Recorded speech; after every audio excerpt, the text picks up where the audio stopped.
Oh, it's Schnitzel time, and we're going to be making them crunchy on the outside, tender on the inside, and finger-licking good. Coming up right here on Impossibly Kosher.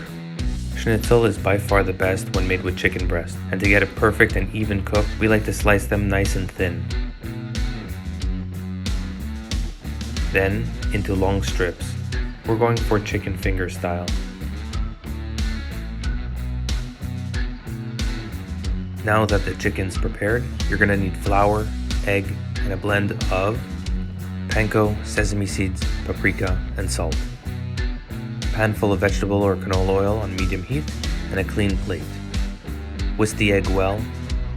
Mix the blend. Now, let's start.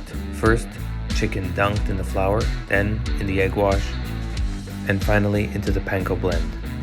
Make sure he is nice and covered. We want that blendy goodness all over. Now let's get him a friend.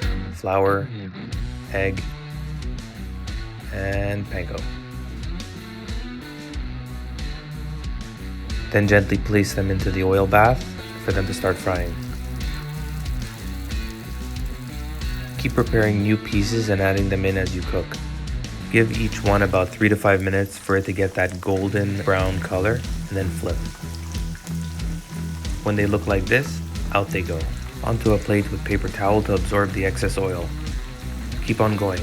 Get them in, let them swim, flip them over, and take them out. Don't forget to hit the subscribe button below and ring the bell to get notified of new Impossibly Kosher videos just released. When done, your schnitzel should look something like this. Now they look great from far, but let's take a closer look. Look at that. You can see that perfect golden brown color and that incredible crispy texture. You just know that each bite is going to be crunchy, tender, moist, and delicious. Right here on Impossibly Kosher.